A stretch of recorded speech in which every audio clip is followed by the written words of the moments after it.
සියලු දෙනාටම ආයිබෝවන් කියලා පිළිගන්නවද වීඩියෝ එකට. මේ වෙලාව ලොකු විපතක් ලොකු කරදරයක් වෙලා තියෙන අවස්ථාවක් අපේ රටට. මේ වෙනකොටත් අපේ මිනිස්සු ගොඩක් ලොකු ප්‍රමාණයක් ගම් වතුර නිසා විපතටපත් වෙලා ඉන්නවා. ඒ වගේම අපේ දකුණේ ජනතාව ගොඩක් ලොකු පිරිසක් ඒ පැතිවලට ගිහිල්ලා මේ මිනිස්සුන්ට උදව් කරනවා. කන්න බොන්න දේවල් එකතු කරනවා. පුළුවන් හැම විදිහකටම උදව් කරනවා. ඉතින් මේ වීඩියෝ එක බලන ඔයා මේ පහුගිය දවස්වල වෙච්ච කරදර ටිකට මුහුණ දෙන්න වුණා නම් මේකට අනිවාර්යෙන් කමෙන්ට් එකක් දාන්න යස් කියලා. එහෙම නැත්නම් ඔයාගේ යාළුවෙක් හරි කවුරු හරි දැනුවත් කෙනෙක් හරි ඒකට මුහුණ දුන්නා නම් කමෙන්ට් එකක් දාන්න යස් කියලා. ඒ වගේම ඔයාට මුකුත් ප්‍රශ්නයක් වෙලා නැත්නම් අනිවාර්යෙන් කමෙන්ට් එකක් දාන්න නෝ කියලා. ඒක ඇවිල්ලා මගේ පුංචි සර්වේ එකක්. ඒක නිසා අනිවාර්යෙන්ම වීඩියෝ එක බලන කෙනෙක් නම් ඔයා කමෙන්ට් එකක් දාන්න අමතක කරන්න එපා.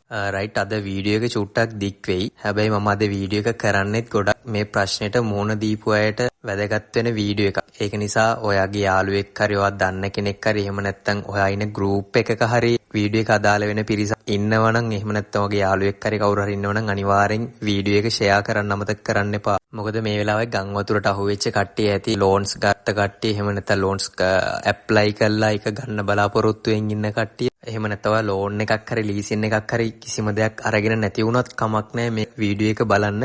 බලලා ඔයාගේ යාළුවෙක් හරි ඔයාගේ දන්න කෙනෙක් හරි දැනුවත් කරන්න. මොකද ඒ තරම්ම මේක ගොඩක් වැදගත්. වීඩියෝ එකට යන්න කලින් මේ දේත් කියලා ඉන්නම්. අපේ WhatsApp group එකක් තියෙනවා. ඔයාලට මොනා හරි මේ අද කතා කරන දේ සම්බන්ධව ප්‍රශ්නයක් තියෙනවා නම් ඒ ගැන වැඩිදුර යමක් දැනගන්න ඕන නම් ඒ group එකට HELP කියලා මැසේජ් එකක් දාන්න. එතකොට මම පර්සනලි එයාව කන්ටැක්ට් කරගෙන අපිට කරන්න පුළුවන් මොකද්ද එයා කරන්න ඕනේ මොකද්ද කියන එක මම දන්න විදිහට කියලා දෙන්නම්. මොකද මේ වෙලාවේ ගොඩක් මිනිස්සු අසරණ වෙලා තියෙන්නේ.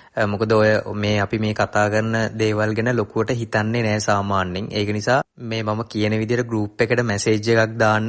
එතකොට මම දන්නවා එයාලා මේ සම්බන්ධව තමයි කතා කරන්න කියලා. එතකොට මම පර්සනලි එයාලව කන්ටැක්ට් කරගන්නම්.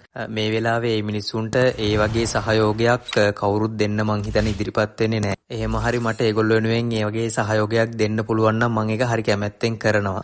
රයිට් අපි වැඩිපුර ටිකක් කතා කරා. ඒක නිසා අපි ඉක්මනට වීඩියෝ එකට යමු. ඔයාලට පේනවා ඇති සෙන්ට්‍රල් බැංක් එකෙන් මෙන්න මේ විදිහට ප්‍රෙස් එකක් රිලීස් කරලා තියෙනවා. මේක රිලීස් කරලා තියෙන්නේ 2025 දෙසැම්බර් 5. මම කලින් කියපු විදිහට මේක අදාළ වෙන්නේ ඔයා දැනට ලෝන් එකක් ලීසින් එකක් හරි අරගෙන තියෙනවා නම් ඔයාට මේ සිටුේෂන් එක නිසා ඒක ගෙවා ගන්න අපහසුතාවයක් තියෙනවා නම් මාස 3ක් හෝ 6ක් වෙනකන් ඔයාට මොනටෝරියම් ෆැසිලිටි එකක් ගන්න පුළුවන්. එතකොට ඒක ඇප්ලයි කරන්නේ කොහොමද? ඇප්ලයි කරන එකේ වැදගත්කමක් තියෙනවද? එහෙම නැත්නම් ඇප්ලයි කරොත් ඒක අපිට පාඩුවක් වේද කියන එක ගැන තමයි අපි අද ඔයාලත් එක්ක කතා කරන්නේ. ඔයාලට මතක ඇති කලින් කොවිඩ් ආවට පස්සේ සෙන්ට්‍රල් බැංක් එකේ මේ වගේ මොනටෝරියම් ෆැසිලිටි එකක් දුන්නා. අපේ භාෂාවෙන් කියනවා නම් ලෝන් වලට ලීසින් වලට මේ සහන කාලයක් දුන්නා. අන්න ඒ වගේ දැනුත් ඔයාලට ඔයාගේ ලෝන් එක හරි ලීසින් එක හරි ගෙවා ගන්න අපහසුතාවයක් තියෙනවා නම් මාස 3ක් හෝ 6ක් දක්වා සහන කාලයක් දෙන්න කියලා සෙන්ට්‍රල් බැංක් එකෙන් අනිත් බැංක්ස් වලට කියලා තියෙනවා. කලින් පාරත් මේ ගැන හරියටම දන්නේ නැතුව සහන කාලය අරගෙන ඒ කියන්නේ මොටෝරියම් එක අරගෙන අමාරුවේ වැටිච්ච මිනිස්සු හිටියා. අමාරුවේ වැටුනේ කියන්නේ ගෙවා ගන්න පුළුවන්කම තියෙද්දිත් මිනිස්සු සමහරක් අය මේ මොටෝරියම් එක ඇප්ලයි කළා. මොකද ගොඩක් මිනිස්සු මේක වෙන්නේ කොහොමද කියලා ලොකුවට විස්තරයක් දැනගෙන හිටියේ නැහැ. අන්න ඒකයි මම හිතුවේ වෙනමම වීඩියෝ එකකින් මේක ඔයාලව දැනුවත් කරන්න ඕනිමයි කියලා. හරි මාස 3කට හරි 6කට හරි ඔයා මේ සහන කාලේ ඉල්ලුම් කරනවා නම් ඔයා දැනගන්න ඕන මූලිකම දේ තමයි ඔයා ලෝන් එක ගෙව්වේ නැති වුණාට කිසි ප්‍රශ්නයක් නැහැ. උදාහරණයක් විදිහට හිතන්නකෝ මාස 6කට තමයි සහන කාලේ ඉල්ලන්නේ කියලා. එතකොට ඔයා ලෝන් එක අරන් තින්නේ අවුරුදු 5ක් නම් ඔයා මේ මාස 6 සහන කාලේ ඇප්ලයි කරොත් එහෙම ඔයාගේ ලෝන් එක අවුරුදු 5යි මාස 6ක් දක්වා දික් වෙනවා. එතකොට මේ මාස 6ට අදාළ පොලිය සහ වාරිකේ ඔයා අවුරුදු 5යි ඊළඟෙන මාස 6ේදී අනිවාර්යයෙන්ම ගෙවන්න වෙනවා. එතකොට මේ පාර සෙන්ට්‍රල් බැංක් එකෙන් දීලා තියෙනවා ඔයාලා ගත්ත ලෝන් එකේ ඉන්ට්‍රස්ට් රේට් එකට වඩා වැඩි රේට් එකක් මේ සහන කාලය අතරතුර නොගෙවා ඉන්න ණය ප්‍රමාණයට ඇඩ් කරන්න බෑ කියලා. ඒ කියන්නේ සරලව කියනවා නම් ඔයා ලෝන් එක අරන් තියෙන්නේ 10%ක වගේ ලෝන් රේට් එකකට නම් ඔයා ඇප්ලයි කරපු මාස 6 සහන කාලයට ඉන්ට්‍රස්ට් රේට් එක වෙන්න ඕනේ උඩරිම 10% කියලා තමයි සෙන්ට්‍රල් බැංක් එකෙන් කියන්නේ. අනිත් දේ තමයි වැල් පොලි ක්‍රමයට පොලි අය කරන්න බෑ කියලාත් එයාලා වෙනම කියලා තියෙනවා මේක. රයිට් මං හිතනවා ඔයාලට මේක තේරෙන්නේ නැති කියලා. එතකොට ඔයා මේ ගම් වතුරට මූණ දීලා ඉන්න කෙනෙක් නම් අනිවාර්යෙන් මොකක්ද කරන්න ඕනි කියන එක වට දැන් පැහැදිලි ඇති. ගෙවා ගැනීමේ අපහසුතාවයක් තියෙනවා නම් අනිවාර්යයෙන්ම මේ මොනටෝරියම් එක ඇප්ලයි කරන්න. හැබැයි ඔයාට ප්‍රශ්නයක් නැහැ මේක ගෙවාගෙන යන්න පුළුවන්කම තියෙනවා කියලා හිතෙනවනම් මේක ඇප්ලයි කරන්න එපා. අනිවාර්යයෙන්ම ගෙවාගෙන යන්න කලින් ගෙව්වා වගේම. මොකද කොහොම කරත් ඔයා ගත්ත ණය අනිවාර්යයෙන්ම ගෙවන්න ඕනේ.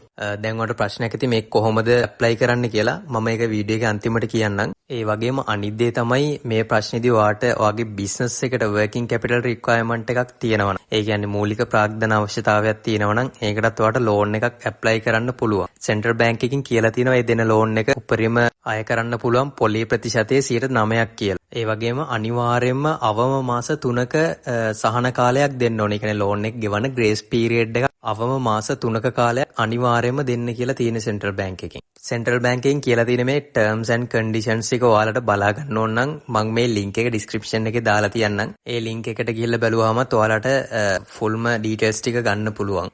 රයිට් ඔයා මේක ඇප්ලයි කරනවා නම් අනිවාර්යයෙන්ම ලෙටර් එකක් බැංක් එකට දෙන්න ඕනේ ඔයා අත්සන් කරලා. එහෙම නැත්නම් අනිත් ඔප්ෂන් එක තමයි ඔයාට ඊමේල් ඉන්ඩෙම්නිටි පහසුකම තියෙනවා නම් ඒ කියන්නේ ඊමේල් එකකින් ඔයාට ගනුදෙනු කරන්න පුළුවන් කමක් තියෙනවා නම් ඔයාගේ බැංක් එකට ඔයාගේ අදාළ බ්‍රාන්ච් එකට කතා කරලා එයාලට ඊමේල් එකක් දාන්න පහසුකමුත් තියෙනවා. ඒ වගේම වැදගත්ම දේ තමයි ඔයාට මේක ෆැසිලිටි එක අවශ්‍ය වෙන්නේ නැත්නම් ඒකත් අනිවාර්යයෙන්ම බැංකුවට දැනුවත් කරන්න. මොකද ඒකටත් ඒගොල්ලෝ රීසන් එකක් අහලා තියෙනවා. අනිවාර්යෙන් ඔයා මේ ෆැසිලිටි එක ගන්නෙ නැත්නම් ඒකට රීසන් එකක් ඒ කියන්නේ ඔයාට ගෙවාගෙන යන්න පුළුවන් කියන එක බැංකුවට කියන්න ඕනේ අනිවාර්යෙන්. රයිට් වීඩියෝ එක වැදගත් කියලා හිතනවා නම් අනිවාර්යෙන් ලයික් එකක් දාන්න. channel එක subscribe කරලා නැත්නම් අනිවාර්යෙන් subscribe කරලා තියාගන්න. එහෙනම් thank you හැමෝටම.